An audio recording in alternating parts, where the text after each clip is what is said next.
welcome to the High Africa podcast. I'm so excited to be here with these two lovely gentlemen because of the exciting news that we're about to discuss here. So I'm excited to have Nyoni. Yeah. Okay, you know the name will resemble mine. And Justin Saunders, who are the co-founders for Accessibility Africa, which has a product called the Blind Classroom. Yeah. So I'm excited to have you colleagues. Welcome to the podcast. Yeah, thank you, son. Great. Yeah. So, fun fact. He's Nyoni. My name is McDonald Nyoni. So don't ask what is happening here, whether this is nepotism, but it is what it is. I'm excited to have you here because of so many things. One is because I might be one of the first panelists that had seen the product. Yeah, of course. In the early days. Yeah. So I was among the panelists for like a hackathon that was sponsored by Save the Children. So I was invited as part of the panelists to support. Yeah. And staff was presenting this product in that format. Yeah. Probably it was 1.0 version. So since that day, I have known him and I've seen him winning awards. So you're just seeing him right now, but he has won so many awards. How many awards have you won so far? 3. 3 awards? Yeah. Which awards are those? Yeah, the NICOM one, that was last year. The Youth Game Changer Awards. So the Blind Classroom won in the education category. Yeah, we're also in the top 20 finalists for the UN, United Nations Award. That was for the same Game Changer Awards. Yeah, and also a recognition from BBC UK. BBC? Yeah. Wow. And people will be asking, like, okay, fine. This person is all over doing a lot of things. What essentially is the Blind Classroom? Like, what inspired you? Because from the day I saw him pitching in that event to now, I think so many things have happened, right? Yeah. What inspired you? Yeah. What was the drive for you to come up with this product? Yeah, so I think it came from a long way. So I think you allow me to take you slowly from the Please. Yeah, so it comes from a personal experience. Myself, I had my grandfather who was visually impaired. That was a father to my mom. So by the time he was coming from Zimbabwe, he was already visually impaired. Of course, he was born with sight, but because of some other illnesses, he became blind. So I had close interaction with him for quite a number of years till he left us. Yeah. May the soul rest in peace. Moving forward, we relocated from police where we were staying because my father was a police officer. Yeah. When we moved to Mchengaudua in Mzuzu. There I also encountered a certain girl who also had challenges with Vision impairment. visual impairment. Yeah. So actually, this lady was in school. Yeah. So because of the problem itself, she had to stop from school, going to school because of the same problem. Yeah. But that time I was just observing that, okay, I had my my grandfather was visually impaired, and then there's also this girl stopped going to school because of the same problem. I had no idea on how I could help in any way. I was like, this is nature. This has to happen. Yeah. Then I was lucky enough to attend tertiary education at the Young University. Yeah. So that was 2019. I had no much knowledge of ICT.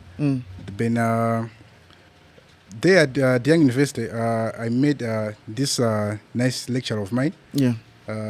His name is Chiri. I heard you were in the same class. Yeah, I know Chiri. So your story is there's so many elements that I connect with you from parents. Yeah. So my dad used to be a teacher. For the Braille. Yeah. Do you call them Braille teachers? Is that the word? Something like that. Yeah, but he was teaching students that had either like a have visually impaired kind of situation, or they were totally blind. Yeah. So I have seen my dad. The memory of my dad, because he died when I was a bit young, is of him. There was this other typewriter that he had. Yeah. So he used to type that as part of the learning materials that the students will be using their hands and then filling and reading the notes and everything, right? Yeah. And he was the only one in that location. Yeah. So yes, the parents kind of element, like I have an attachment to something of this nature. Yeah. And of course, in Chengaudua, I was also there at some point. You have been there before? Yeah. So it's like, okay, fine. So why is us, the Nyonis, passing through this story? And yes, Chile as well, Yeah. who was a friend. Yeah. So Yeah. 2019, he was my lecturer. Yeah. Of course, not in all the years, Yeah. but he saw potential in me, so we kind of connected. Mm. So it moved from just being a student and lecturer. Yeah. So he said, young man, we are here in the tertiary education. Let's make things work. So we have been together, I think, for the whole academic year when I was at the Young University. Yeah. So researching, I found an opportunity that ICT is something to do with creating. Yeah. Yeah. So when I was studying ICT, the problems from my back experience Yeah. came. I said, no, there was my grandfather was visually impaired. Yeah. This girl was at school visually impaired. She left school Yeah. because of the same problem. Now I'm doing ICT, Yeah. a program which will allow me to create solutions. Yeah. What can I do to solve the challenges of these two people? Yeah. So back then with my supervisor, he was now my supervisor. From election now he became my supervisor. Yeah. So we started researching what solutions are in place to our friends who are visually impaired. Yeah. So we found out that the majority of solutions were to address the problem which my grandfather had. Because my grandfather, he was old, he was not in school. So you only need maybe assistance in leading. So by then we already have softwares like JAWS, the NVIDIAs, which are already in place. But now we didn't have solutions for people like this girl Yeah. in my community. She was doing school. She left school because of the same problem. We found that there was no solution for this kind of people. Yeah. So when doing our research, we discovered that it was not only her. It went wider to a larger population of Malawian young children who also have the same problem. So we started developing the concept of the brain clusters. So Yeah. briefly, that's where the story comes from. Wow. Yeah. What a story. I wanted you to do the story because founders have this passion. So, because I've found things as well. So, if someone asks me about a product that I've built, Yeah. like the way I will tell you starts from wherever it came from, Yeah. whether I was dreaming it was a vision from God Yeah. or anything else. Like, this was amazing. Of course, God is involved. Yeah, but this is amazing because Yeah. I will tell you that inclusive education Yeah. is one of the sidelined sector when Yeah. it comes to development work, Yeah. when it comes to even investment Yeah. by the Sure. private sector. I think we don't even think about people like that. Yeah. I remember attending a course on inclusive education, and we were just talking about accessibility of a room. Yeah. Yeah. Yeah, so even here where we are, the studio, even if I look at it, it's like it wasn't designed Yeah. Yeah. Of course. for inclusivity, Yeah, right? yeah. But this is how we do things. Yeah. We build things. We make decisions without considering other people. Yeah. Yeah. And when people are thinking about visual impairment, they Yeah. think about someone who is old, Yeah. someone who is unable to Yeah. see, and then yes, just giving something Yeah. Yeah. to use, but not people that are supposed to continue with life. Yeah. And school is part of life. Yeah. Exactly. And then how do they relate with other people? Yeah. Yeah. Right? Yeah. Yeah, this is amazing. Yeah. Of course. This is amazing. Yeah. Wow. Okay, fine. So we're going to talk about this product in more Yeah. detail because Yeah. for me, I remember that time when you were speaking and I saw the product. It was in a crude format. Yeah. But I saw a lot of drive. Yeah. A lot of drive. And sometimes when you are in the panel, you don't think about the design. You think about the drive. Yeah. Because some founders are like, okay, fine, I just Googled something. Yeah. Right, and they want to found Yeah. something. But with you, it was more of you really connected to the product, yeah. right? Yeah. And what is exciting me is now you're coming in a space that has. Do we have solutions or like this in the country already existing? Okay, let's talk about the product. Yeah, yeah. What does the product do? Right. So this is an AI-powered assistant teacher for our friends who are visually impaired. Yeah. So as the problem, lots of visually impaired here in Malawi faces difficulties when it comes to accessing what we call quality education. Yeah. There's a thing to do with education, and quality education is also another thing. Yeah. The quality education part is we're missing that part. Yeah, we're missing. I think we're missing that in many dimensions. Even for people that don't have like a visual impairment. Yeah. When you talk of quality education, it's a big issue. Yeah. So we find that currently, as the nation, we don't have a lot of teachers trained who are specialized to tackle our friends who are visually impaired. You know? Let's look at the materials which these people use, the braille things. You know, last time when I visited Chilanga School for the Blind in Kasungu during the same research, I got to realize that for someone to have a standard 5 English braille book is something a hip from here too. Yeah. Okay, I'm telling you that my dad used to create notes for the visually impaired in the, like, he was covering the whole school because he was the only one. Right? Like probably a number of schools, because he was given like a motorbike to visit as many schools as possible because he was the only one who was trained. And the kind of material that was there, it was like bunches.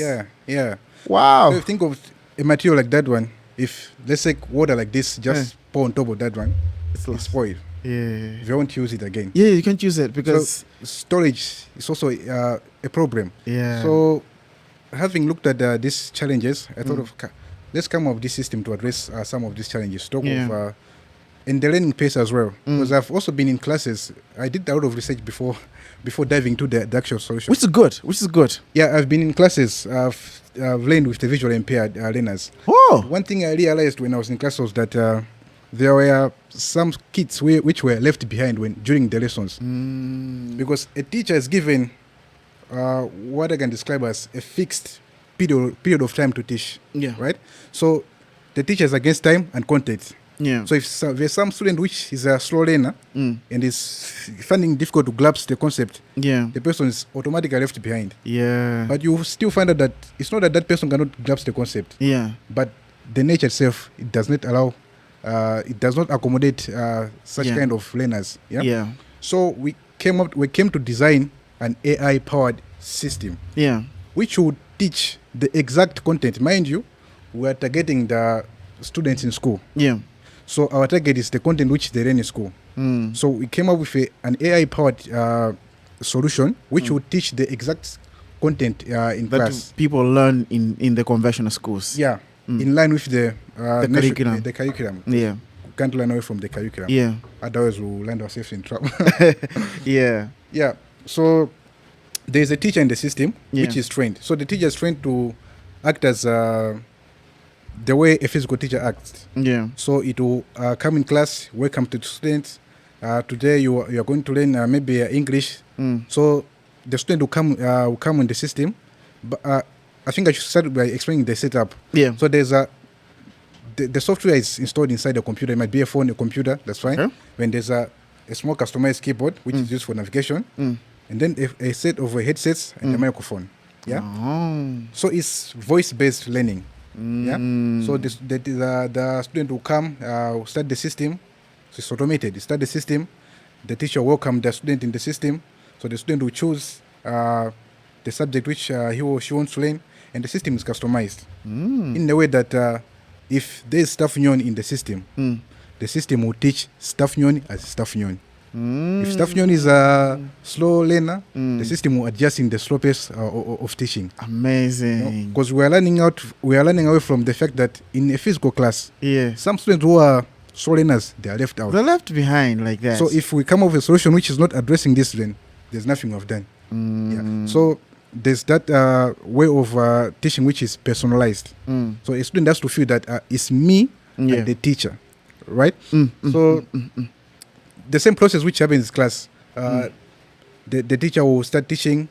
Where there's questions, the teacher can ask the students how far are we together, any questions, have you understood anything? Then the student light on the spot will say, we are together, or I haven't understood this, can you please repeat this? So it's the exact process which happens in class, which is also in this system. And you know that, let me cut you short. You know that if you are in that space, you feel comfortable because it's you and the teacher. Mistakes are allowed. Well, in class, you know what happens, right? Some are shy. Some are afraid of being laughed at. So that's the thing. And we also designed the system to be entertaining. Because we have noted that sometimes just being in a process of learning, it doesn't help. It becomes boring. Learning has to be mixed with play. So we introduced games in the system. Entertainment song with the system. But the games and the songs are in line with the modules in the system. Wow. So an example, the student is learning English. parts of speech. So there will be games related to parts of speech. There will be songs related to parts of speech, plus the teacher teaching. So the idea is, if the student does not grasp the content from the teacher, he might as well get the content from the song or the game. I know that because there was a time I did a project with the British Council. So we're using sports for development, and then we used a lot of songs. So you train them, and then they'll play football, but they'll also sing. So all of that was part of the package of learning. And I think the conventional school, that's why people argued at a certain point, and I don't know if it's still happening. People argue that at a certain point they removed PE. Which was the get away of so many students. Okay, you have learned so much material. You'd go outside, you interact and so forth. But that was removed. Like, that's not serious. But I think if you go in developed countries, you see that learning through play is one of the encouraged model of learning. Exactly. And it really helps. But in most of the cases, we don't. We just want kids to be the theory part, because the writing notes and everything. You know, another thing I didn't mention, that students who have got sight, they easily advance in their education. You know why? If they are privileged that they have televisions in their home, they can watch maybe cartoons. They will learn from the cartoons. You know, programs on the television, they will learn from those programs. But our friends who are visually impaired, they don't have that privilege. Any of that. So in substitution to that, we have entertainment songs, games. So the idea is to make sure that the concept is taken from by the students. Amazing, man. But before we move on, I think the quick question might be, you know, things to do with tech. So I know you're bringing this technology. You are going to take away jobs for teachers. You know, some are relying on the jobs. You are being a visual teacher will take we are not trying to take out jobs from the teachers or replace the physical teachers. Mind you, we have a problem of teacher-student ratio currently as we speak. Already, So there are not so many. You see that maybe one teacher is given maybe 100 kids. 200. You're saying 100? It's 200. I know. Imagine. I come from the spaces. So us coming with this system, we're just trying to add more resources to the teachers. At the same point, freeing time for the teachers so that they can have time to do other things and stuff. So it's a thing of adding more resources to our friends who are visually impaired with the hope of improving their academic performance. Wow. Because now it's a pity to see that some kid who is 17. I've been in schools for friends who are visually impaired. Talking this from experience. And I love that because and I want to founders who are watching here. One of the things that you have to do before you start building is to experience the problem. Because you understand the pain point. You understand the pain point from the point of entry to the very end. And that's what you're bringing to the picture, which I like. So, So you see that some kid is 17. But the age of 17, the kid is in standard 2. Wow. Doesn't make sense. So is it because someone is visually impaired that he must... But you know that person is bright. Only that they're never given the resources. This is bad. Yes, it's bad. This is bad. So it's something which we need. And if at all as a country we have to reach Vision 2063. 2063. All we have to make sure that we're moving 2030 and all those divisions that we have, right? Sure. This is so touching. So touching because I know for a fact that people will say, no, you're in Malawi, you're struggling because you're in Malawi, you don't have access to resources XYZ, right? For everyone who's out there, so able people and so forth. But think about someone who has an extra layer of challenge, being the visually impaired or even any form of disability. But in this context, the visually impaired, imagine not knowing that there is a movie that came out where people are talking about a particular cultural shift or whatever. You don't have any of that. Don't have. It's wow. bad. It's bad. It's so concerned. Anyway, the product is there. AI powered, which is very important. I'm an AI enthusiast. I promote AI with all my life. I believe AI is a big thing. The first one in Malawi, actually. The first one in Malawi. Okay, fine. That's the caption for me. I think I'll use that one. First one in Malawi. The first AI use case in inclusive education, I think all the things you're taking. First use case Yeah. for tech for visual The visual impaired and AI enabled kind Yeah, of technology. yeah. Wow. Okay, amazing. So yeah, I know people always come from me like, that's not the first. Yeah. I hope they'll show me something else. But anyway, I wanted to move on. Yeah. Because I've seen we've spoken about the challenge, Yeah. which is very critical, Mm. and we've spoken about the product, Yeah. which is also very critical. Yeah. And I've liked that you have explained. Yeah. Because a couple of things that are there. One, the gadgets, the experience, and even the human element, which is the teacher that is already available now. Yeah. But of course, they have a number of challenges. Yeah, sure. So many things to unpack there.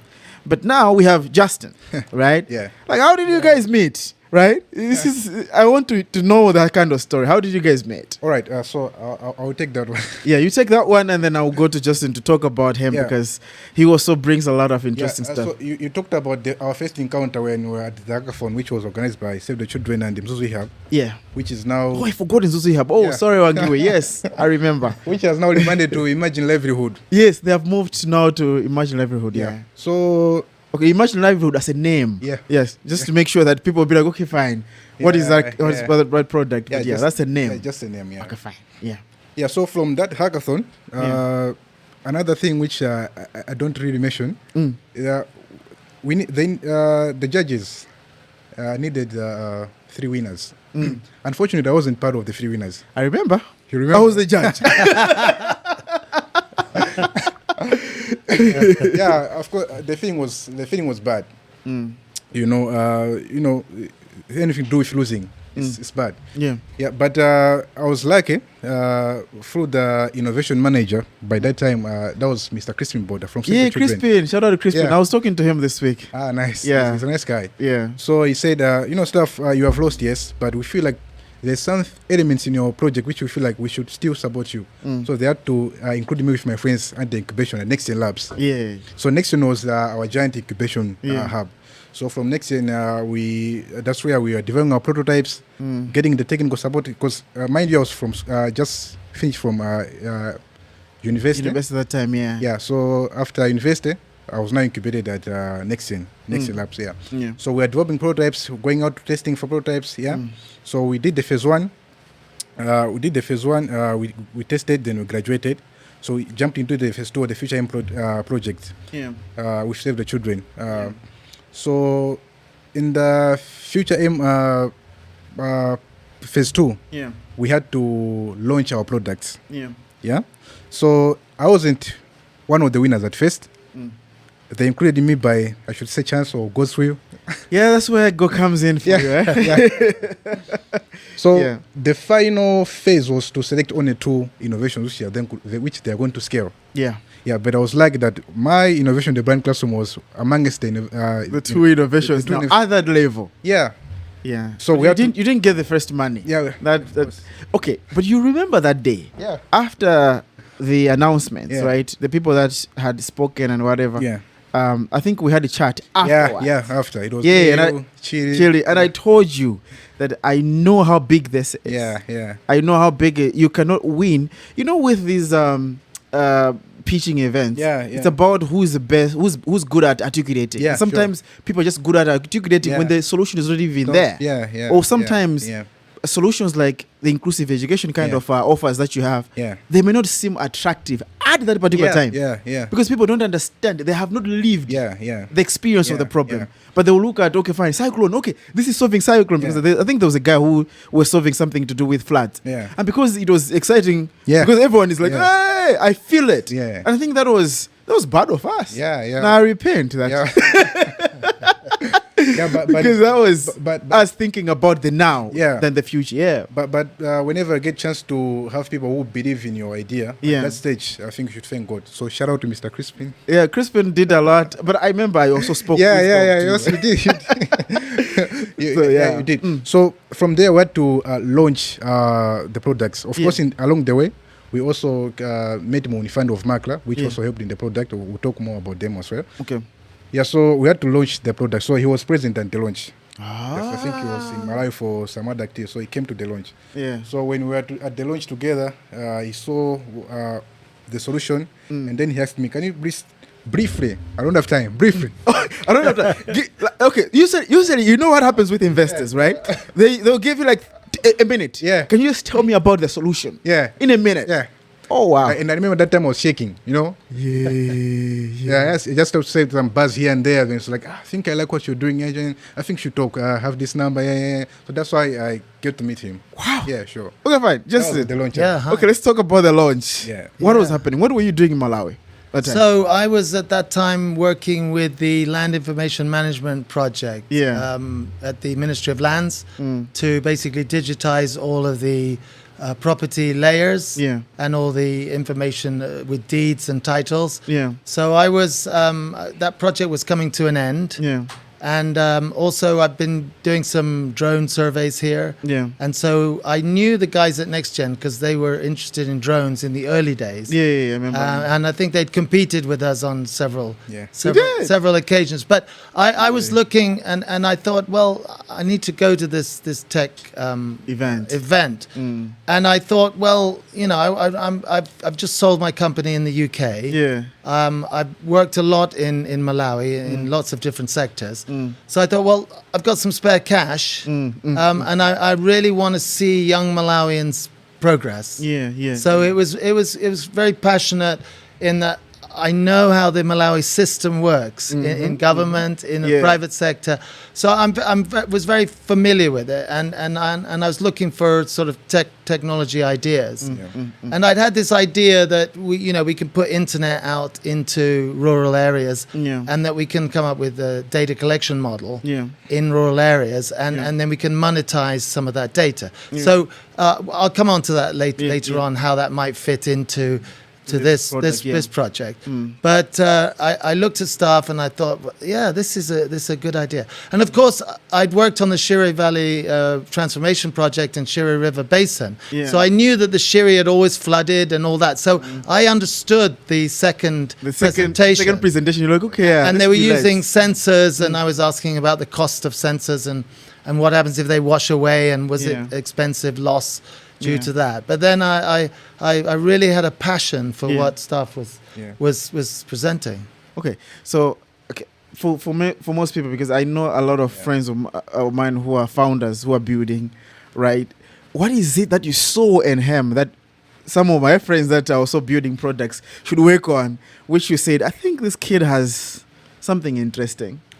It's always enthusiasm. I mean, I've had companies that have failed. I've had startups. I've had bigger corporations. Yeah. I've kind of always worked mostly for myself, and I've always had a passion for whatever I do. I'm really optimistic. A lot of you out there, maybe who know me in Malawi, you know that I get things done, and I cut to the chase. There's no messing about. So, of course, elevator pitch. He had to sit down in front of me, tell me more about it, and I thought, hey, this is good. And with Starlink coming into Malawi, that for me was the opportunity, because I know how difficult it has been with other internet connectivity. I think you've got a good mobile network here. I think your exchange of money, your transferring is way better even than Europe. In terms of speed of using mobile. So I'm looking for mobile apps. I'm looking for other apps where we can monetize all those youth out there that are in there. And then I looked at the inclusivity and I thought, yeah, this thing has got something that is really, my heart was feeling for this enthusiastic young tech Malawian. Okay, fine. So that's how we met. Yeah, that's amazing. And okay, fine. I want to get to you now. Where did you come to Malawi? I came in 2013. 2013. And it was a education program with the Ministry of Education. We mapped over 6,500 schools. 6 and what? 6,500 schools we put on the map. Wow. And basically we're using satellite imagery. We use the local counselors, and they would tell us the name of the school. We could identify the school, so we could very rapidly capture.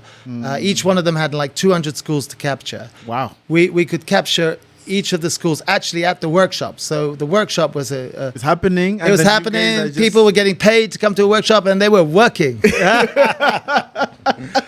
I hear you. Yeah, I hear you there. yeah, Okay, yeah. fine. So Yeah. it was great. So we mapped 6,500 schools, and by mapping the schools as just simple point files, we could then attach the education information that's collected every year. Yeah. We could attach to the data. So I could Yeah. see student-teacher ratios and put them on the map. The high ones would be in red, medium in orange, low ones in green. Yeah. So then we could analyze the data and produce a spatial picture.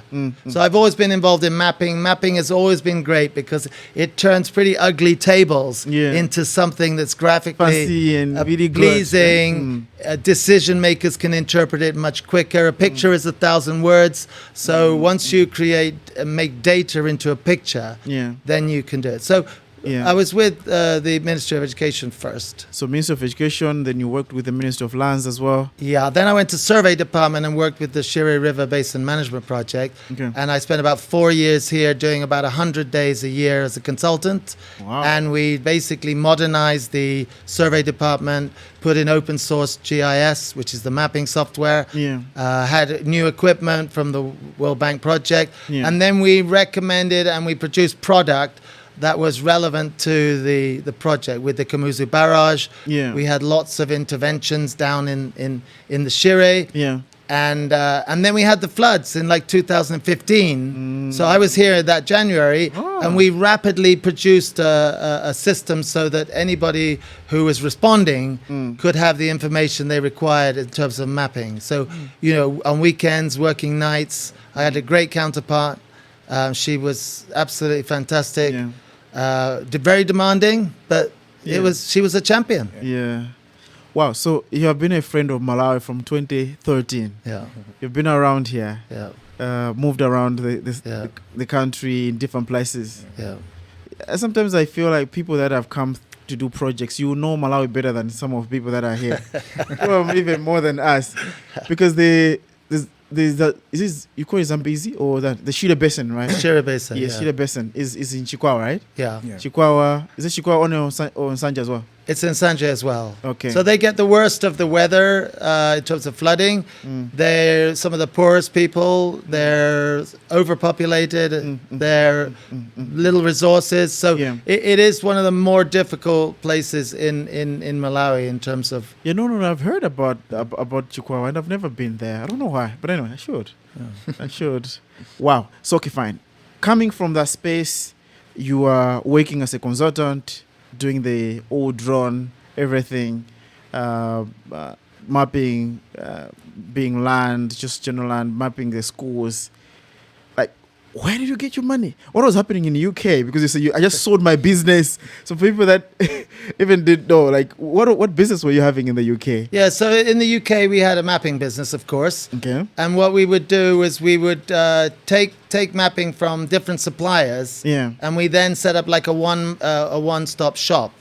So it was like the Amazon of mapping. The Amazon And- of mapping. Yeah, and because the data was digital, Yeah. we could package it up. We could Yeah. take two different data sets from two different people, Yeah. generate a value-added product, or we could just cut up somebody's data Yeah. and make it quicker to arrive at the engineer's laptop or desktop. So we kind of took the whole of UK, very detailed data set, Yeah. which could be worth, several millions of pounds. Yeah. And we packaged it up into smaller units, Yeah. which we could then deliver out in the format that the engineers wanted, and things like that. Then after that, we set up like services. So we were then serving addresses and detail where you can charge on a revenue model of, £1 an address. So in that instance, we started adding a lot of value to the data Yeah. so that an insurance company could see immediately what the road looked like, where the accident was, Yes. do measurements on the map. And that was a service. Yeah. That was a service that we would send back to them as just simple bitmaps that were in a backdrop that they could interrogate. Wow. So services generated like, essentially 90% of the revenue would come back to us and 10% would go back to a supplier because we added value. But when we were just selling data product by cutting it up, we would give back 60% of the money the money back that's to the supplier, and we would just take a 40% commission for dealing it out. Dealing it out. So we were like a data sale person at the beginning, Yeah. and then we turned into providing solutions, services, value add, Yeah. and we sold for a nice amount. Which Is it an amount that you can disclose? well, it's on the internet. So What name is it? What name? What's the name of company's called eMap Site. So Map site? eMap Site, eMaps. electronic map site, emapsite.com. Okay. So yeah, it's on the news. I mean, we sold for 16.2 million pounds. Okay. Okay, No, don't I'm just mind a me. shareholder. I'm just a shareholder, but This is like it's. 60. I'm 62 years old. Yeah. It came at a good time. Yeah. I love Malawi. I love coming here. I felt I want to give something back. I've Yeah. worked for the World Bank here. I've Yeah. worked for EU. Yeah. I've worked for the government. Yeah. They paid me, so I can push some of it back, quite a bit of it. Wow. So But anyway, I think we should have another conversation another time about taking a company, raising money for it, and doing an exit. Yeah. Because I think that's one of the big issue that people don't even understand. That businesses, you need to think about an exit, Yeah. and sometimes you don't. You just have to know when. Yeah. And I think we can talk you have about. to prepare for the exit. Very Yeah, much so. you have to prepare Very for the much so. exit, Yeah. stuff like that. Anyway, let's circle back to the discussion. Yeah. Why is it important for Africans to build solutions for Africans? Because this is what is happening with him. He has experienced it, and he knows what is happening in the community, and you have seen value in what he's doing. Why is it important to have someone who has lived these experiences? Well, you've got to have the experience on the ground. You've got to have experience of what's around you. You've got to have experience that can highlight that, sometimes some of these resources are not available. Yeah, yeah. That there are issues all the way along. There's not a huge amount of investment. So there are a lot of challenges, even with simple things like just electricity. Yeah. If electricity can't get to a school or electricity can't get to a government department, Yeah. what do people do? And it's difficult. Yeah. Maintenance is not really well done here. Yeah. We notice there's a lot of computers out there in schools or in government departments Yeah. that you could literally cannibalize them and make, if there's 10 of them there, 6 of them you could make work again. Yeah. But it's having that expertise. So you've got to have the expertise of what's around you. Yeah. And things like that. So yeah. Amazing. No. Now let's go to the numbers Yeah. because this work is around numbers. Yeah. In Malawi, Yeah. I think the stats that I have gotten through your pitch deck, Yeah. which is amazing, but you have to fix the design. The design has to be modern. But okay. There's sometimes you see a pitch deck Yeah. which is not nicely done, but the insights, the value that is in the pitch deck is like, yes, this is it. But some pitch decks is like, okay, fine. So what are we talking about here? Just things moving around. Yeah. But yeah, the 50,000. What is 50,000 here? The 50,000 is what? Vision impaired. Visually impaired people Yeah. that are in school. Yeah. Yeah. Out of 800,000 Yeah. of them Yeah. that are available in Malawi. Yeah. So Correct. out of 22 million us Malawians, we have 800,000 people that are visually impaired. And out of this 800,000, only 50,000 are in school. And I can guarantee you that one of the reasons why some of them are not in school is because they don't find education being inclusive enough. Yeah. Correct. And that's a Yeah. big issue. Yeah. Yeah. But people are looking at this as like, 700,000 is below 1 million. We can live with that. But I think it's not fair. Yeah. It's not fair. It's not fair at all. If we're talking about leaving no one behind, Yeah. we have to think about the people that are there Yeah. that would not experience the same life that we experience. Okay, Yeah. let's talk about this number, right? Because it's quite an important number for me, Yeah. right? Because if you think even one person, it reminds me usually in the US rather, we see it in these movies. Yeah. Like a soldier has been captured, only one soldier. All of them are back, but people will be fighting. Yeah. There'll be debates of why the president has to do something to get the soldier back. But I don't know why sometimes we don't even think about it. Maybe we have so many problems and sometimes we overlook some of these things. But this number is a huge number. How do you process this? I think it's, again, Malawi is short of resources, so perhaps the resources get prioritized for the sort of the average person, and that'll happen. So again, it's terribly difficult. Yeah. What we've done though now is that I saw staff do the hackathon. I saw that he'd done the he'd got the mentoring from the tech company. Yeah. So I asked him, I said, well, how many schools are there that are really with blind kids and vision impaired? Yeah.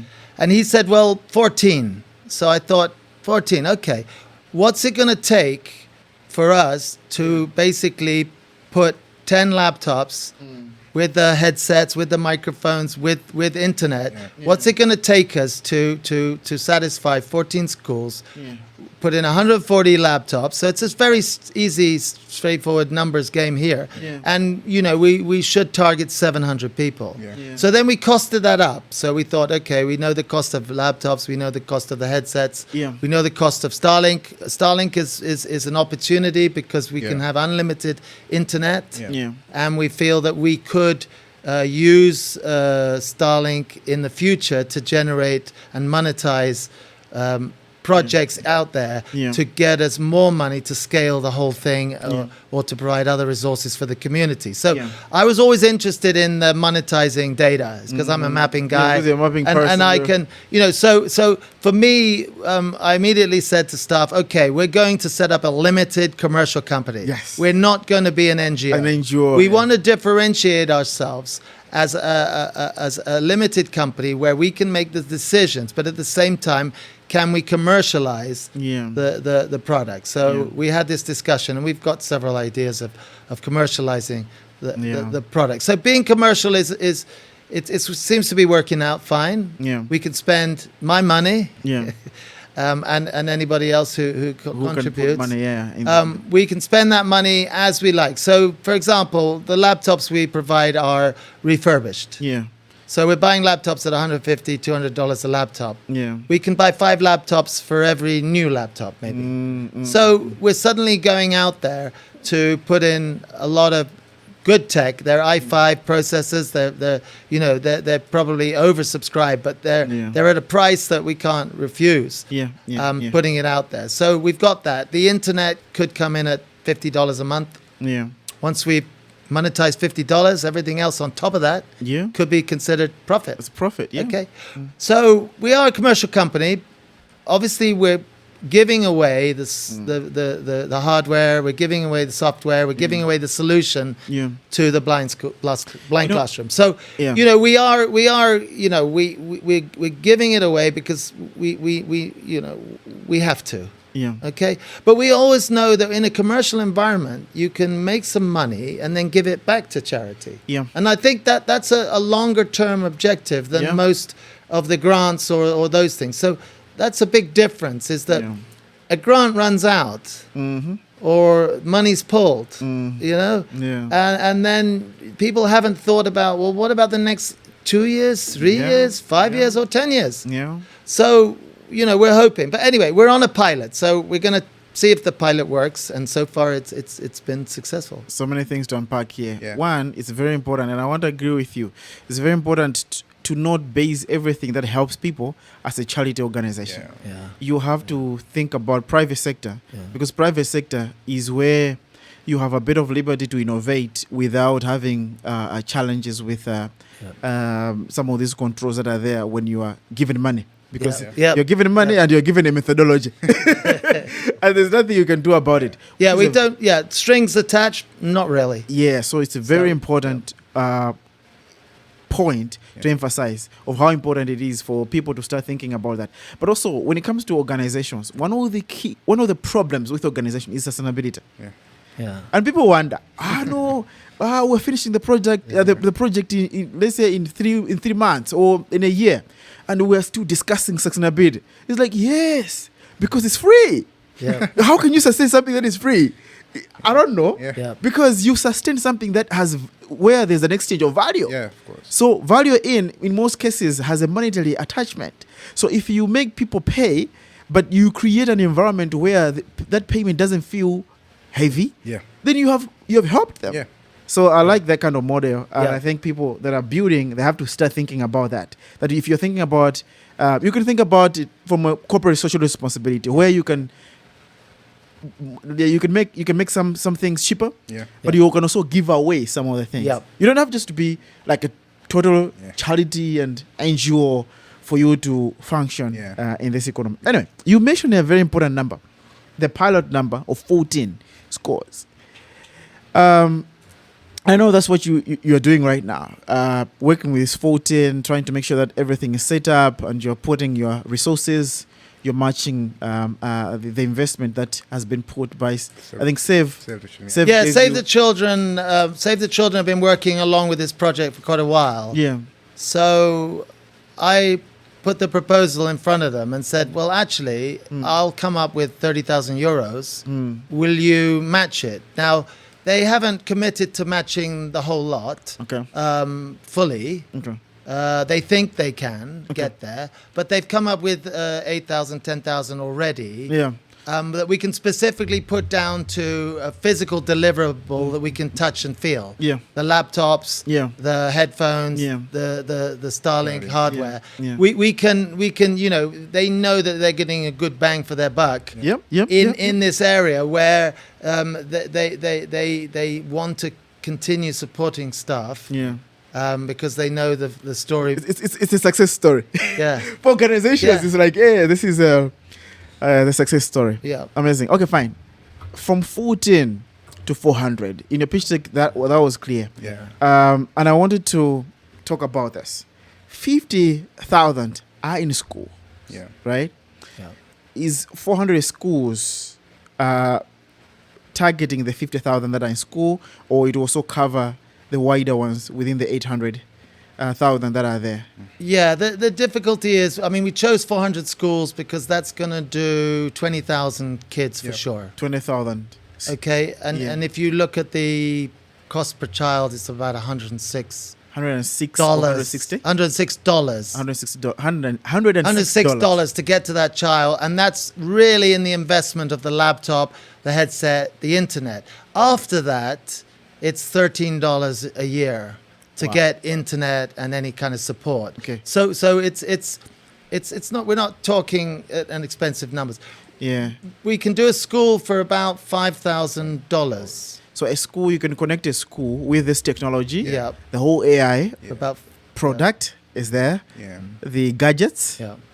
How many gadgets are there? Again, we're looking at every laptop could be used for up to 10 learners. Okay, so one laptop, 10 learners. Yeah. So how many are you setting up in a school So we're setting up 2,000 laptops for the 400 for the 400? 400 schools. We might even put in more because in the end, the laptop doesn't become a sort of a huge difference in price factor. Yeah. What comes that makes the whole project cost more Yeah. is that if we've only got 5 learners in a school, so Yeah. as soon as we go from 400 beyond up to 600, Yeah. the cost just doubles or something because if we've got to put in Starlink, we've got to put in subscriptions for internet. Once we have to get to a lot of the the schools with smaller amounts of learners, Yeah. it just becomes more expensive. We can do it. Yeah. It's not a Oh, problem. Yeah, because sometimes you have to think about the schools and start mapping, because some schools would have like 2, Yeah. Yeah. and then you have a Yeah. challenge of what do you Yeah. do? You do the whole setup here, Yeah. or you have to map them with another school. Yeah. I think that's like a procurement and logistical issue that you have to deal with. Yeah. But 5,000 per school, and Yeah. that 5,000 could save how many students? That will serve. Learners. It'll be 5,000 will be 10 laptops. Yeah. 700, 750 Yeah, I mean, how many can Yeah. you serve? for that school. Yeah, for that school. Yeah. One school. For a school, how many can you serve with one investment? 750 750 learners. learners. Wow. Okay, fine. The numbers. We're looking at 2 I think I saw it in a pitch deck. The money that you're looking forward to raise is like 2.3 somewhere there. 2.2 million. I think let's just round it to 2.5 million. Yeah, Let's say 2.5 million US dollars. Yeah. 2.5 million US dollars. How many can it serve in Malawi? That'll be about 25,000. 25,000 students. And then to For serve 400 schools, yes. 400 schools. Then to serve the other 50, because we're talking of 50,000 that are in school, right? Yeah. So to serve the other one, it will need like another 2 point. Yeah, that gets expensive. That because it's like it's the tail of the we'd have to put in we'd have to put in, if we had to put in Starlink subscriptions and stuff like that. Yeah, if you look at that, of course, the cost to It costs, get up.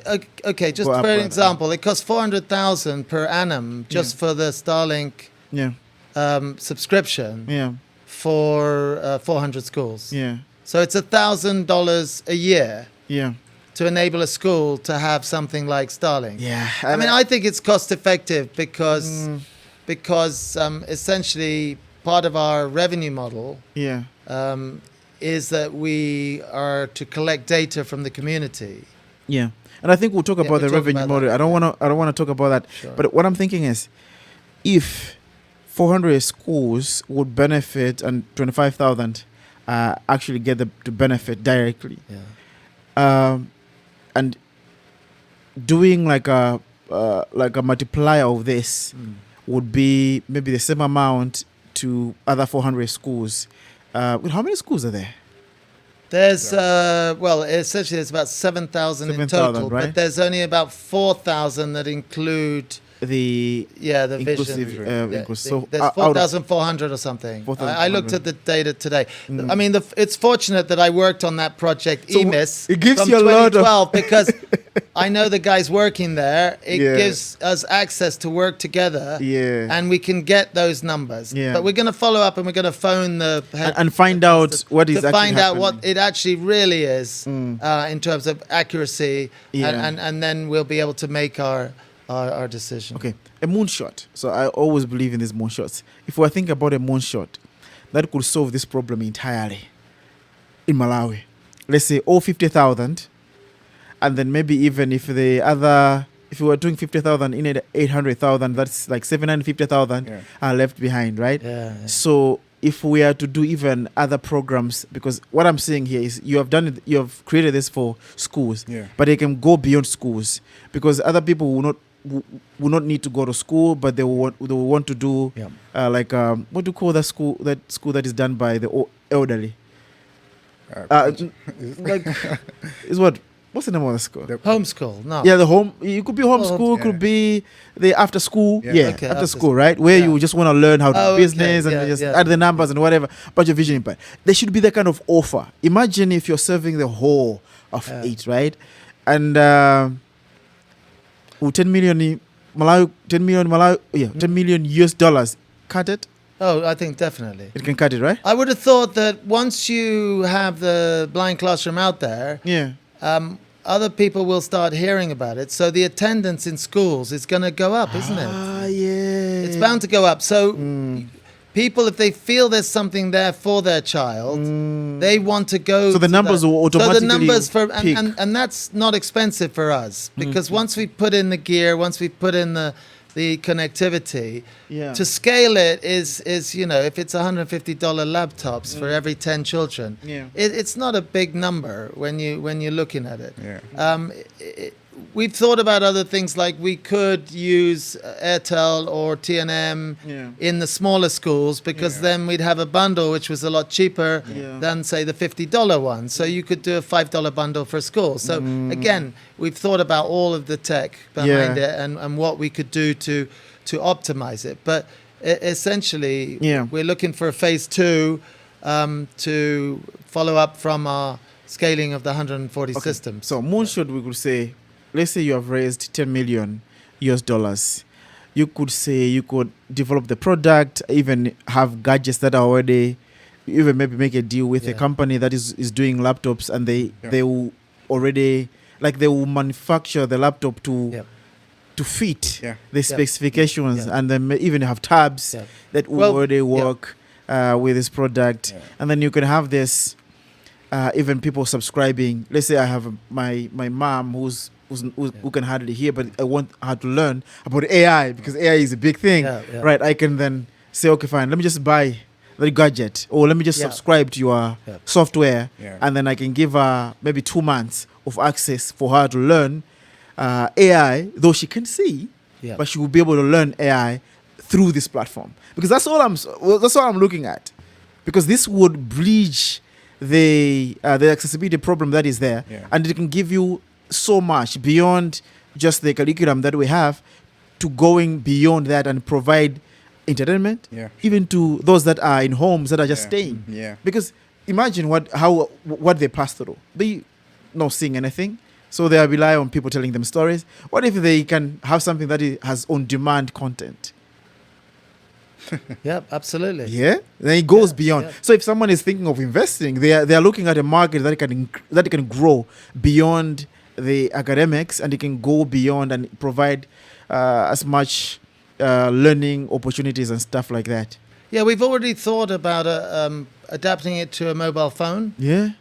We've already thought about it being used by any children. Yeah. Because when you put on a headset and you put on a microphone, you're in a different and world. you're speaking to somebody, you're on world. Your own time. Yeah. You don't have to read. You don't have to write. You don't have to type. It's very easy for that child. So, it could become a tutor for the Malawi curriculum. Yeah. Where $3 a term. Yeah. 20,000 people, you're generating $2 million. Yeah. So it's that's one of our we've got a freemium, which is a free product to the visually impaired. Let's talk about the income streams. There's a freemium model. There's a partnership. There's grant.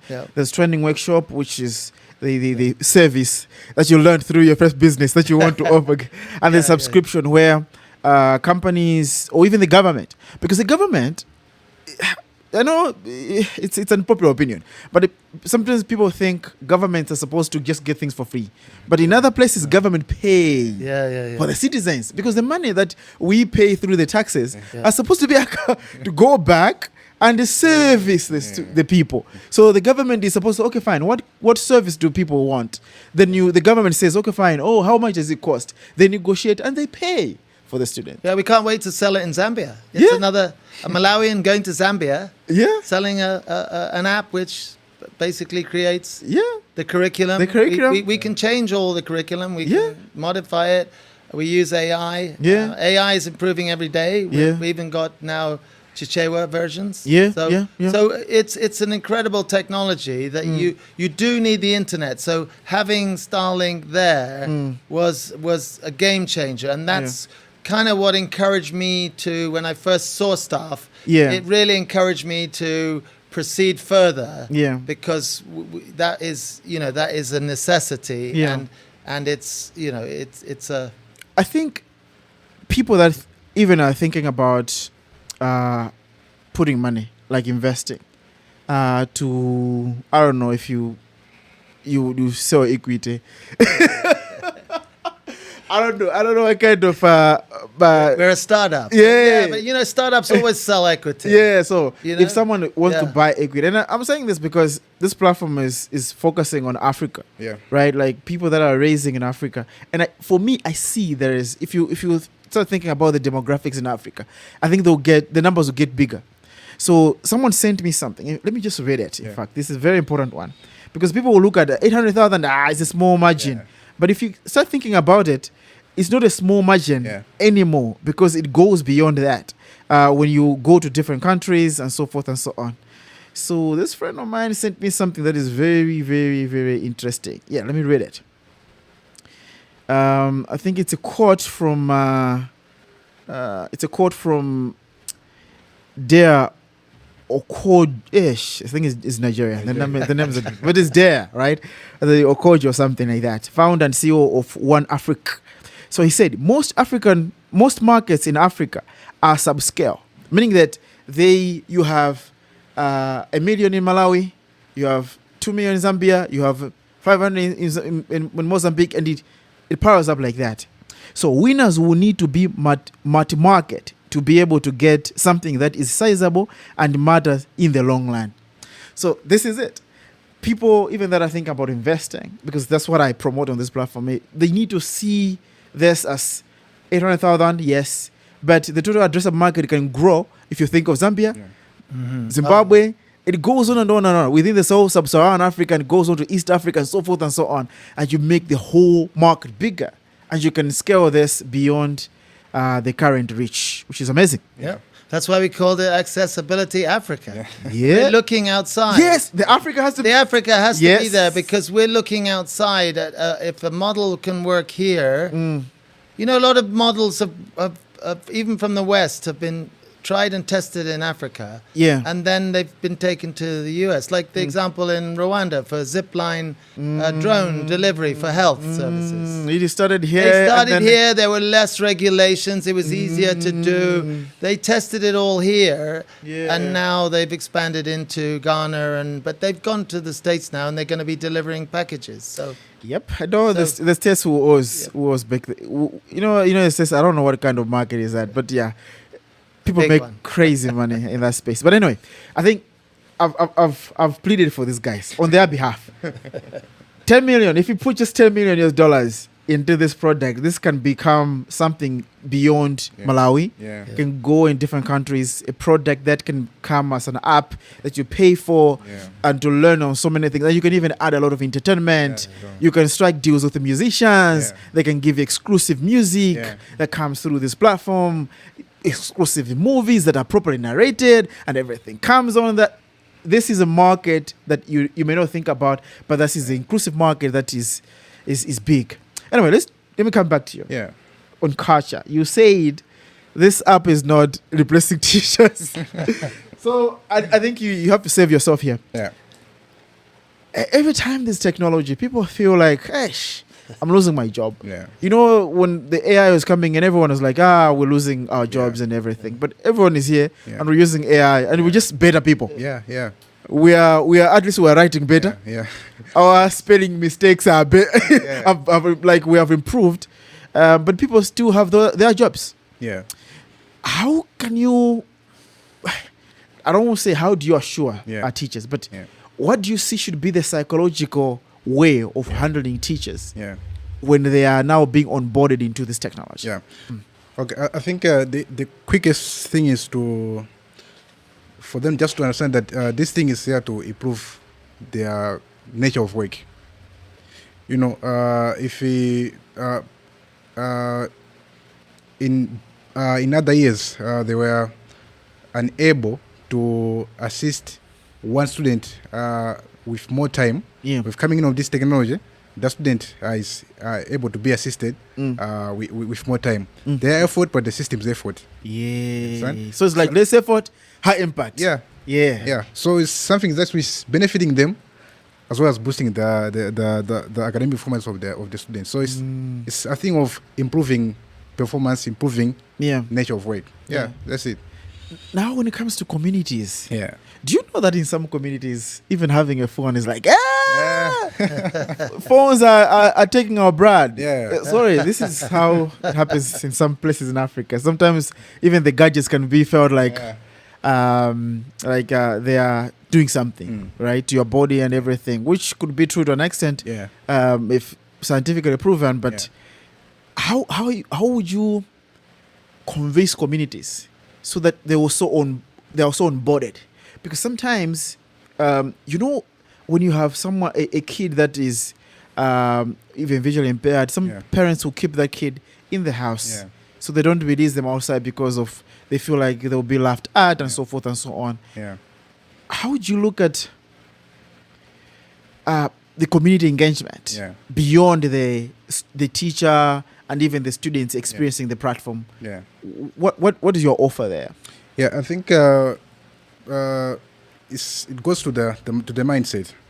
We should have that adaptive mindset that when you have something new in place, we should be willing to learn. Yeah. Because once we put a negative thought of anything to do with tech, it's bad. Yeah.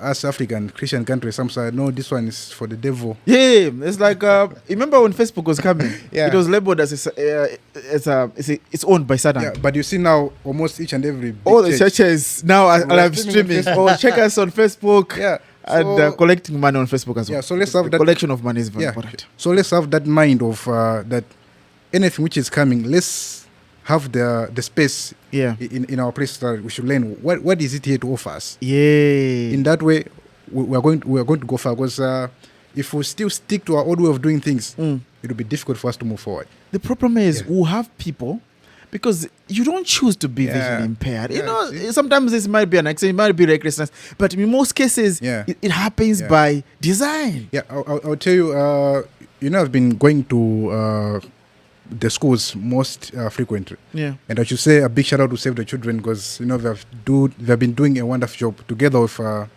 Munifando of Makla. Yeah. They've been doing a wonderful job. So I remember one time visiting one of the schools, I met a kid about the name Peter.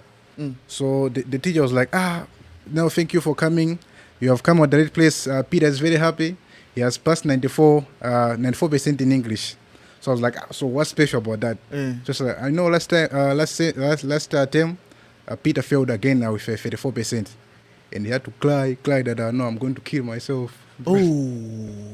Yeah, so it was just a month of us implementing the system. So he was there using the system. Wow. So the immediate benefits are all there, Yeah. right? Yeah, so Definitely. so imagine if you have that mind of accepting technology.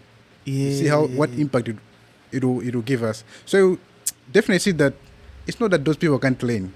No, but the we have environment not is- yeah. we have not created a conducive environment for Yeah. them to learn. Yeah. So if you give them the environment, it's a plus. Would we know how much is in the budget, in the Ministry of Education's budget on inclusive education? Because that's a good number to find yeah. and then say, come on, place a big bet on this. Yeah, sure. Anyway, there's something that you have mentioned here, Yeah. which is a benefit. Yeah. A benefit for a student, Yeah. Peter, Yeah. who passed. Yeah. Because now there was a system that enabled that person to learn. Yeah.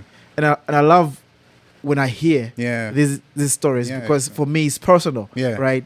I know that we had a bit of grace for us to be able to see Yeah. and for us to experience the education Yeah. and even have the exposure. But if someone doesn't have that, Yeah. it's a different story. Yeah. So there's a benefit to that. Yeah. There's an academic benefit. Yeah, sure. What other benefits do you see in this offer, which is coming with Accessibility Africa, yeah, sure. through this platform? What other ingredients are you adding in? And what are the benefits if someone is thinking about putting some resources or even saying, okay, fine, I want to work with these guys? What kind of investment are you, what kind of benefit do you see beyond the education? Well, because we're a limited company and we're a commercial, we've got these business models that Yeah. will allow us to generate some money. Yeah. A very simple one might be that outside the blind school on a weekend, we would show through Starlink, we would show the football. Yes. Yes, it's been done in Malawi before. People Yeah. get these big TVs or whatever. So imagine if the blind classroom sort of almost becomes like a club or so. Then they're getting more inclusivity. And they can charge the person whatever they feel like, and they could provide meals for the kids or whatever. So, and that's just one very, very simple. Which is a benefit that the schools would have beyond just having a gadget, Yeah. and they would make Yeah. more. Yeah. Okay, fine. So this So is the that's benefit one of the school. example. Yeah. Another example is that we don't want to give anything away for free except to the blind classroom. Very The important. community can have access to the internet. Yeah. So a lot of youth who might have just received a phone or something like that, Yeah. they can literally, we've got this data model where if they provide us something that is out there in the community, we can essentially reward them by a day on the internet. So a simple example is you plant a tree. If you plant that tree and you take a picture of it, we know its location because the picture has its GPS coordinate, the time, the date, or whatever. yeah. You get a day on the internet. So Wow. imagine. how many Wow. trees can get planted, because everybody who's youthful or even the elder people, they want to get on the internet for free. Yeah. Or it's not for free. I can They're tell planting you, the tree. From where I'm sitting, So- I think you would have like Yeah. there will be no place of planting trees. Of where? Because, yeah, people will be like, hey, as long as I plant, Yeah. and of course So- you have to take care of that tree as well. Yeah, so and then a week later, you put some water on the tree. You take a picture again to show it's alive. We give you more time on the internet. Wow. So you can imagine, and whether they plant a fruit tree which blossoms fruit as a reward, or whether you plant something like blue gum or pine, Yeah. in 10 years' time, that tree is worth $100 Yeah. at today's rate. Yeah. There's farmers in Mazuzu. Yeah. Sorry, there's farmers in Mazuzu who are already doing this Yeah, I with know, some I very know. good programs like Ripple Africa. Yeah, I know. The guy going to be a millionaire in dollars. Dollars. And they own the 15 tree, right? hectares. Hmm? The tree is their own, right? Yeah, yeah. Whoa. So he's planted 15,000 hectares. Oh no, 15 hectares. No, 15 hectares. And he's going to be an American dollar millionaire. Wow. So there's a whole bunch So this is of the climate. This Yeah. is the most the climate change. Yeah. It has a financial element, entrepreneurship, but also they'll benefit because they'll have access to internet. Yeah. Which you can also provide them with. Okay, fine. Look at this site. You can learn A, B, C, D for you to also become better and then have a lot of opportunities with your life. So there's so many. By providing internet, like you change so many lives, Yeah. right? But also providing that internet with that element of inclusivity has also far more better Yeah. benefits. Definitely. Educational, there's the climate change, climate resilience kind of Yeah. benefits. But also you mentioned that okay, if someone is crying, so I'm gonna kill myself. There's a psychological element Yeah. Yeah, there's this that comes through as well. social impact. The social impact that comes in as well. That if you're thinking of social impact with a private sector lens, this is one of it. Yeah. This is one of it. This is Yeah. the clear example Yeah. that you will still achieve the same angel benefits, Yeah. but making sure that you have a model that provides value to both entities, and both entities walk away happy Yep. because there was an exchange. Amazing. One other example is the price of crops. Yeah. If we know there's so much maize there, we know there's a certain price, we know certain commodities are out there. Yeah. We, essentially, transporters can come in and transport from one part of the country to the other part of the country, Yeah. and just work on a normal commodity type profit system. Yeah. So essentially, there's lots of opportunity. Of course, data is always Data is also another. turn data into information. Look at Elon. Elon's cars are Yeah. not. They're driving themselves not because Yeah. they're like Toyota. Yes. They're data. Mm. Data capturing This devices. is moving data somewhere. Yeah. Wow, amazing. I think there's so many benefits. I think let's not talk more Yeah. because people will be like, hey, okay, fine. Let's Hey. let's get the idea. And if someone comes to now say, okay, fine, can you exit right now? Like, okay, I want to buy the business.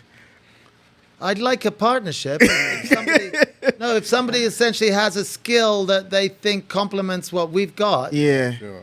then I think Yeah, that- because I think you guys are passionate about this and Yeah. it's good to be there in the business for yeah, a if few Airtel years. come along and offer us free internet for That would be schools, cool. that would be that'd be cool. nice. I know a project called Giga. I don't know if you're aware of it. So it's a UNICEF one. I think let me introduce you to UNICEF Yeah. because they have a project called Giga where they want to connect 2,000 schools to internet. okay. Yes. So I know about the project because of some other reasons, but I know a person that I can talk to. I can set up a meeting great. with you guys. Okay. And then you can talk Yep. so that when they are setting up that, Yeah. you can ride on that internet. Yeah. Yeah, but that- don't give it away for free. They have what we call connectivity They've credits. already- yeah. They have a model as well because they also Okay. understand Yeah. that the moment you do something for free, Once it's free, you know what happens. it's not. Yeah. Yeah, so not valued. but you can ride on this one. Yeah. Great. You say, fine, Great. okay, fine. You are doing this to Yep. 2,000 schools. Yep. Okay, fine. How are you mapping them? Of course, they have a map in their website. They are looking at whatever, and you're like, fine. we could work together. I think it would be a good Definitely. partnership. There's lots of partnerships. Yeah. There's the other Cool. one is BeFit. Yeah, BeFit as well. Yeah. They've got tablets in schools. Yeah. People say, well, aren't you doing the same as BeFit, but for the deaf? No, we're not, Oh, because it's a different BeFit one. is not following a Malawian curriculum. BeFit is a mechanism where on a tablet a child can learn mathematics, Chichewa, Yeah, English, yeah, but yeah. it's not directly related To the curriculum. to of the curriculum. Malawi, But it yeah. does show that using one of those devices can accelerate your learning really rapidly. So Yeah. so there are partners out there who essentially could be. No, this is quite exciting. useful. And I'll be happy if something happens with these guys where they have like great partnership of service or even value or even money. All right. Because I think this is what we need in Malawi, but also even Africa as a whole, because that's what we are striving to do, to make sure that digital is there, but also we don't leave anyone behind, Sure. as we're doing digital. Yeah. Anyway, let's just talk about future of tech, and then we'll be closing in a minute. Yeah. The future of tech, of inclusive tech, you have added AI as part of the product, which is already people be like, okay, fine, what's the use of AI? But already there is an element of AI which has been embedded already now. Yeah. How do you see AI evolving and helping the inclusive tech stuff? Yeah. AI is here to stay. So it's not something which we should resist. It's something which we should rely on it, make use of it for a greater impact. Yeah, so we might be the pioneers, the first ones, but I think more giants are coming.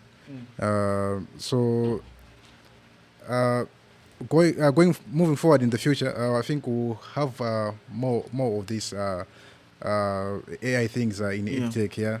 Because the world is going digital. That's a fact which we cannot deny. So as we're moving forward, let's slide on AI. Let's build more things on this AI platform, and everything will be good. Amazing. And I think it's true. AI is changing the way we work. And governments are also adopting AI and making sure that at least there's a bit of regulation. Because there's data. And because data, if data is just free, you know what happens. I don't want to say you're a trader, but okay, let me say something about blockchain. I think blockchain is also another element, because blockchain, much as people look at blockchain from a perspective of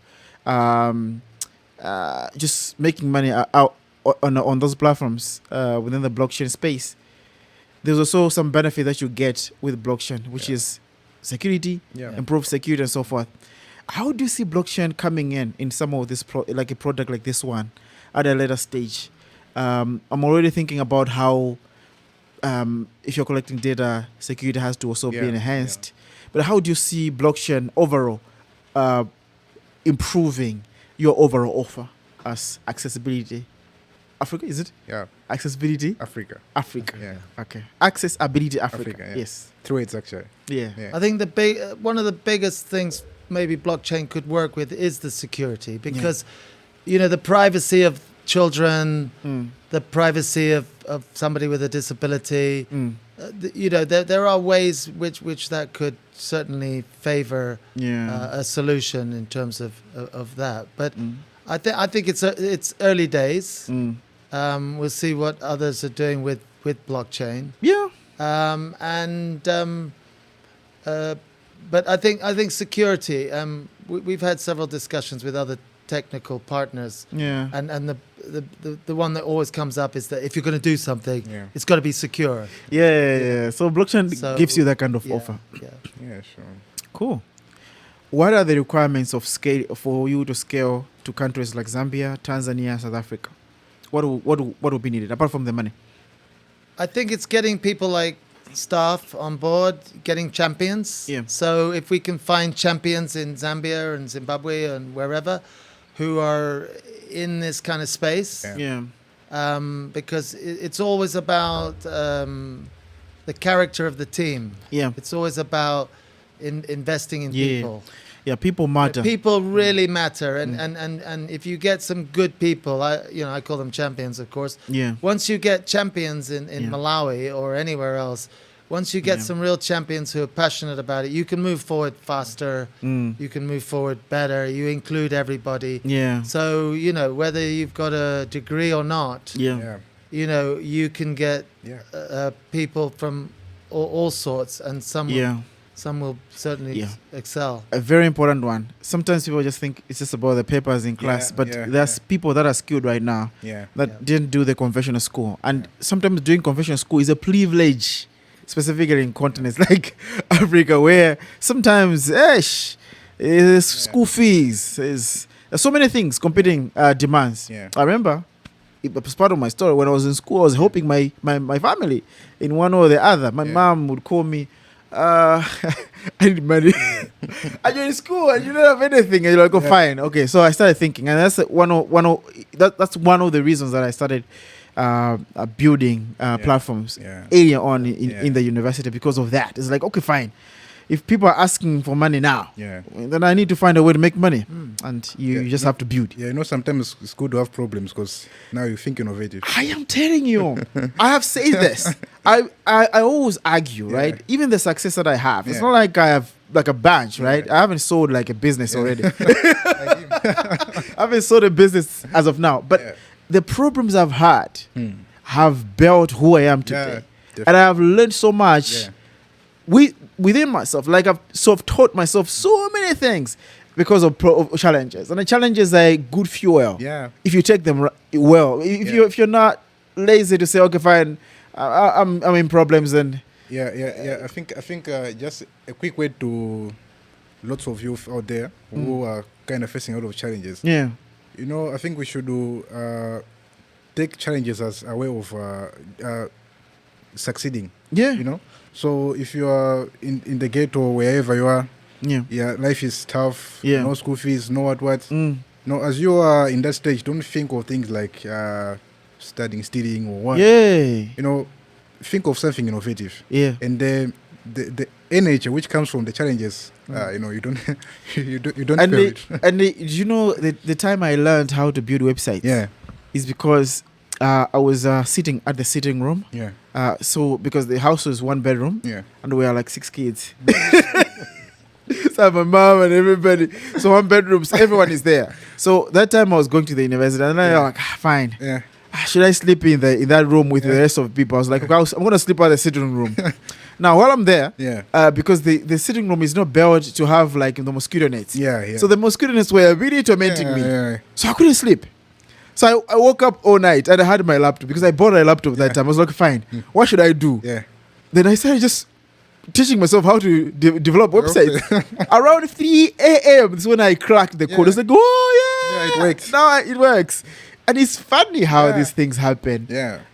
Because it teaches us that the challenges that we have, they don't have to make us to be we don't have to feel sorry for ourselves. We have to rise from that and create solutions. And maybe you will be another staff Nyoni at some point, right? Of course. Okay, cool.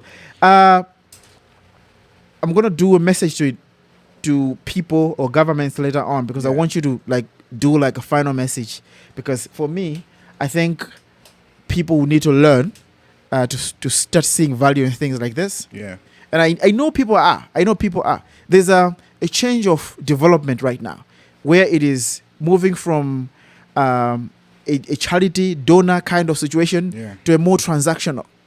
And I know some people wouldn't say it, but I've seen it. It's coming in. And if with the coming of Trump, you see, if Trump is saying, I'm going to give you security, he's asking for rare earth. If it's coming. And I know most of the funders are also changing their tune, because the charity model hasn't worked for a long time. Communities have to contribute, and they contribute through different ways. And this is how, and I think we'll talk about, I would want you to zero in on that, just to say, okay, this is our ask, and then something like that. But I want to do some rapid fire questions. So I'm going to give you 3 of them, then I'll give him 2 of them. Okay. What made you say, yes, this is working, when you're building the first model? The first I remember back then at the lab, next gen, doing the development. So they had to say, now we have done the development. But I forgot. The time I was presenting at the hackathon, Yeah.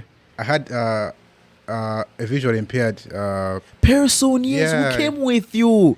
Mr. Jamex Chikuse. Yay. Yeah, from the inclusive department. Yes. Yeah, so And you tested the product together with him. yeah, yeah, Yeah. yeah. That was there. Remember that day. Yeah, I Then- remember that day. Yeah. So when we were at the lab, I remember my supervisors being Sitembi and Amy. They said, staff have adopted this. Now we have to go to the actual users in the schools. We need to see if will actually work. And I was like, no. We build these things for vibes. Yeah, you know. You don't want to see someone Yeah, saying, yeah. this doesn't work, this is trash. Yeah. You know the fear. So we went there. They were like, so when we go to the school, we'll leave the system at the school. We'll let you come back. So let's hear the feedback from the students. Yeah. So it was when I left the system at the school. Yeah. And the feedback was like, no, we're able to use it. Just signing some changes here and there. But at least they were able to use it. Yeah. So that's like, no, if I can leave the system and go home and they still use it, see that this thing can actually work. How did you sleep at night that day? It was yeah. But I remember when Munifan was coming in, they also gave me the same test. Okay. They said, now you are here, take your system, go fit in Deza. Yeah. St. Joseph Resource Center. Yeah, so I went there, I did some random trainings, left the system there. They were actually able to use it. So that's why I said, this is a solution which can actually work. Yeah, so I got the credit that now we can scale this one. Amazing. Yeah. That's a yes moment. Yeah. Okay, fine. One tool or concept you wish you had from day one when you're building? All right. I think it's always about linear startup. Yeah. So I feel like, to be honest, the energy at first wasn't that high as it is now. Yeah. Because I was always thinking about the cost. Where am I going to find all this cost? You know. So you work with the whole energy. Sometimes then you backslid. Yeah. You know, these things. You know. So it was when I was introduced at the Next Labs. They said, no, you know, as tech guys, we should focus on starting small while doing something which will put a greater impact. So it's something which I feel like I liked back then. If I had that energy at that time, it would have been a different story. Yeah, because funny things happen. Because I remember when we were about to test the system. Yeah, they had come with your system. We should see before we go to the actual users. Yeah, but that time the energy was low. Yeah. So I only did one module in the system. And I remember the next guys has to shout at me, no, you don't have to do this. Yeah. So tomorrow we are going to the testing. We're not cancelling this trip. You are going to sleep here. Hey. Until you finish. What's the name of the guy that owns Nexion? Is Eugene. Yes, shout out to that guy. But I need to have him here. Yeah? Like, okay, you're gonna work here. You sleep here. We have a car. We're going to drop you at down. I was still at school at that day. We're going to drop you at school. Yeah. So build. Yeah. So that was a good one. Because I like that concept. Yeah, it affected the energy. Yeah. Amazing. Sure. I like that one. Okay, fine. Last one. Who is your favorite startup, African startup that you're watching right now? Like, okay, you're inspired to see. Should I mention one? Yeah, just one. I know there are many, but I just need one. I need one. Tesla. No. That's it's for me.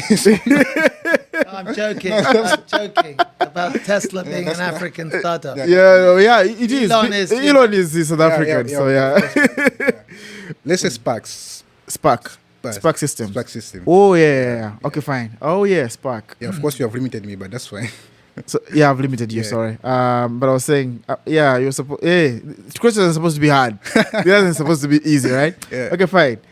Justin, a school or region you are most excited to reach with the next wave, the second level, if you're moving from the 14. Yeah. You're gonna raise money. I'm so sure about this product. The school that you have seen, or even the region in Malawi that you are most excited to go to in the next phase of this program. Yeah, I mean, it would have to be the bigger cities. So Lilongwe, Blantyre, Mzuzu, Karonga. If we can get in there where we probably will have better resources in terms of maybe electricity Yeah. and security for the classrooms, for storing the equipment. Yes, yes. But you'll have a bigger audience. The bigger our audience, the more we can do with it, the more we can learn from it. Yeah. And maybe we can get those people from outside who are not included into the system. So we grow the 50,000 that's in the database to 100,000. Yeah. If people see that there's an opportunity for their relative, their child to come. So we'll start in the big areas, for sure. Yeah. We'll still have, even with our 14, we'll have tested in 1 or 2. Yeah. Yeah. So, Amazing. That's a good one. Yeah. It's a good one. I think in the big cities, things will move quickly. Yeah. Because you have a lot of leverage. Yeah. One body prediction, what will inclusive tech in Africa look like by 2030? What is your prediction of inclusive technology in Africa by 2030? How do you think it will look like? I think the problem we're having now is that if the middle class are growing in Tanzania, Kenya, and maybe even in Malawi, they're going to leave a lot of people behind, particularly the people with disabilities. Yeah. So as we see, people get richer, the top 1% will get richer. Yeah. There'll be a lot more middle class. We've already got moving from a bicycle to a motorbike. That always happens. People have more opportunities now in the digital world, I think. Yeah. But they're going to leave behind the people with disabilities. So I think if we could make this the blind classroom like a club, Yeah. in a community where the community see the value of including the blind school. Oh, by the way, I'm going to go to the blind class today to see the football. Yeah, or I'm going to go to the yeah. blind class It today becomes to be, normalized. I'm a mechanic. I need to go to YouTube to see how to fix somebody's car. It's going to open it up to that. So let's not leave them behind. Yeah. Let's include everybody. So for me, let's hope that we can do that. All right, cool, great. So I have 2 last questions. Yeah. I think one for you and one for you. Yeah. And I think in those ones you can conclude with anything. This is a podcast, so it's not like we are doing like closing remarks. No, but I would want you to tell me one thing, and is about what does digitally empowered child look like in your vision. So when you sleep at night, you're building this platform. You have a partner now, an investor, putting resources. You should know that you might be the only one that is funding in Malawi, because I'm telling you, there are people that are building, good products, but they haven't found a founder yet, a co-founder rather, but also even someone to believe in their dreams. But when you sleep at night and you're thinking, now that you have all the energy you have, you have been exposed and whatever, what does a digitally empowered child look to you? To me, it's that child who, regardless of the physical thing, being visual or what, regardless of that, is that child who is able to access all sorts of materials, be education-wise, health-wise, physical-wise. So to me, when I picture it in that way, to me that's a complete digital empowered child. And seeing the gap which we had, coming in with this brain classroom thing, brain classroom project, is contributing to the vision which I have in my head always. So for me, that's that. So we come from far. When we were studying, we never imagined that this thing will get. We were just hoping that someday. But we didn't have the proper, of course, God was involved. So I just also take this opportunity to thank every individual who has been there. I may not be able to mention anyone. My supervisor at school, the likes of Save the Children. Because Yeah. for me, Save the Children, they're like the mother of the thing. Yes. Because I remember coming to Save the Children with just an idea. With no product. With no product. Yeah. And that time there was there was Crispin as our Yes. innovation manager. Yeah. So we were there at the hackathon. So he was moving from person to person. Okay, what have you done? What have you done? So I remember I had nothing to show. So what I did was I opened a logo save on my computer. Like, this is the product that I'm building. So he's not tech guy. He was like, wow. If I was that person, I was like, no, there's nothing here. You know, so we come from Zuzu Hub, the likes of Monifund, Next and Labs. You know, a lot of people have been involved. Even the development itself, because some people say the brand classroom is stuff doing 100%. No, I had friends who really helped. I have my friend Believer Mlagwa is on Australia now. Yeah. Even the keyboard Believers in Australia? is on Australia now. Oh, I remember that guy doing that hackathon. Yeah. So even the first keyboard which we had, the first design, the first and the second design, it wasn't produced by me. It was done by Wanda from GHI. Yeah. The software was written by Believer. So it hasn't been always about... It's a partnership, right? That drives products. And people sometimes want to develop everything on their own. And they fail miserably. Yeah. And they wonder why they're not progressing. Yeah. You have to ask ideas. And I think there's this fear for us young people in tech. When you have an idea, of course, there's this fear. No, I don't have to tell this person. Yeah. This person's going to steal my idea. But how the project has transformed from a small prototype to a bigger thing which you can scale. It has been through criticism. Yes. You know, I'll go to someone and say, no stuff, there's nothing you've done here. What should I change? Go and change this. As I'm answering that person's questions, I'm improving the system. Yeah, so let's talk to people. Yeah. Let's talk to people. You cannot do everything by yourself. Amazing. Yeah. That's a good message. Sure. Yeah. It's a good message. And I like those things you have learned while you are young. People learn those things when they are older and they wish they had learned to talk to people and stuff like that. Okay, fine. Justin, what is your message to global donors? Right? What would be your take-home message to people that are watching this? Global donors or African governments. I've said African governments, you take tax from people. You're supposed to pay for the services. So what is your message to donors that are saying, okay, fine, we don't need stake, but we can give you money. If you're saying you can expand maybe 2, 4, 5 million can solve the whole Malawi, then we can do it.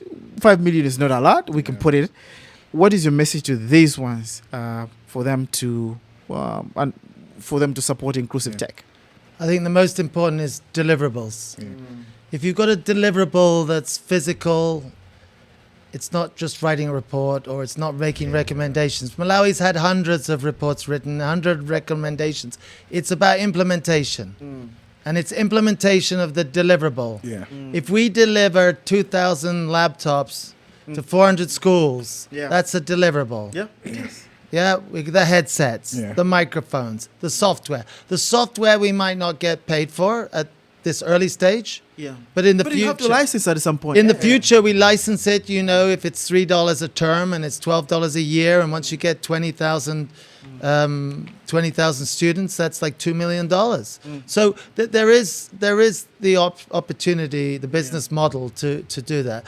And you know, maybe one of our difficulties is going to be, when are we going to break even, or when are we going to show profit? Well, startups take a long time. It took me 23 years to do my business back in the UK.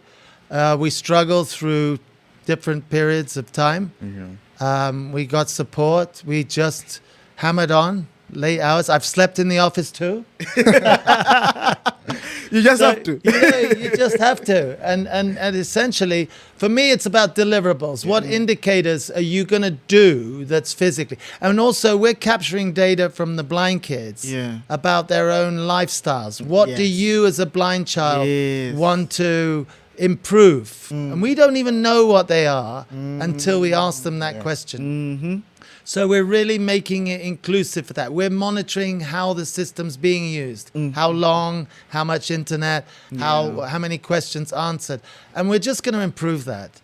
So it's a really good measure of it's a good measure of productivity. Yes. And you get a good bang for your buck because we're buying stuff that's refurbished. You could say that's environmentally good. Yeah. We're buying stuff that, we can buy 5 laptops instead of you buying 1 laptop as a donor. Yeah. So, we've gone down the startup route, cheap, cheerful. You make that money go further. Yeah. And that's just something I'm experienced in setting up different companies, is that, there are ways where you've just got to cut the chase and be direct with people. Be honest. Yeah. I'm very direct. Yeah. I'm very honest. Yeah. And tell it as it is. And Yeah. if staff says, I've developed something, have a look. And if I tell him, that's wonderful, or I tell him, we got to maybe do something about that, we'll both listen. Yeah. So we're in that space right now. We just want to improve it. We're putting in more standards in terms of more grades. Yeah. So Yeah. we're going from standard 1 to standard 8. We're putting in more subjects. Yeah. Yeah. Chichewa is challenging, but AI is helping. Yeah. So we've got a lot to do, but we've got time. We've got another 18 months. Yeah. We only started the company 3 months ago. Wow. Registered in Ooh. Malawi. Yeah. Well, 4 months in January. Yeah. So, this is 2025 for us. So we'll get to 2036 or Yeah. 20 whatever. Yeah. Malawian Yeah. targets. Bro. Yeah. Yeah. So Wow. Amazing. No, I'm excited. Honestly, I'm excited. Not because I connect with your story Yeah. personally, because my dad was pushing for this ambition. Yeah. Right. So he's living that kind of experience. I've never built anything in that space. Yeah. I have worked in the inclusive education sector, helped, I think, the policy discussion at some point, but I haven't done anything as a product. And I agree with you that we have done so many documents, but we have to go to the ground and start moving towards action. And the action is adopting systems like this that you guys have spent you have spent hundreds of hours or even thousands of hours working on it, making sure that it's perfect, and then we promote these products. These products are built in Africa for Africans, and you can scale within Africa and offer solution to as many people as possible. I think leaving no one behind is a conversation that has to be weaved. Yeah. In the practicality of it, where you say, fine, by leaving no one behind, it doesn't have to be cheap. Sometimes it's going to be expensive because inclusivity demands you to go an extra mile, and an extra mile requires resources. And people that are working in this space have to be supported. So if you want to support them with grants, do it. But if you want to support them with even an investment of equity and say, no, fine, I'm happy with this. I want to go Africa. And so fine, you're focusing for Africa, then let's do it. I think this is what we need to be talking about. If we have to develop, develop as a country, but also if we have to do good, which is making sure that we don't leave anyone behind. Thank you so much, colleagues. Thank you. For coming to this podcast. And I was excited the first time I met you guys to discuss about this, but I'm also excited today. I've been challenged. I'll go home challenged, saying, okay, fine, what have I done? Of course, my dad did something. So of course. I think he saved us. But I'm so excited that you guys came through. And I'm looking forward to seeing this startup doing amazing work. And whenever you have any update, any breakthrough, just send me a message. I think I'll always just do a shout out on this show. But also, I want to introduce you to UNICEF, because there's something they are doing with Giga that you guys can take advantage of. Right? And then, so thank you so much. No, thank you. Until next time, this is McDonald Nyoni, not Staff Nyoni. McDonald Nyoni. And we'll see you in the next one. Yeah. Bye. Bye.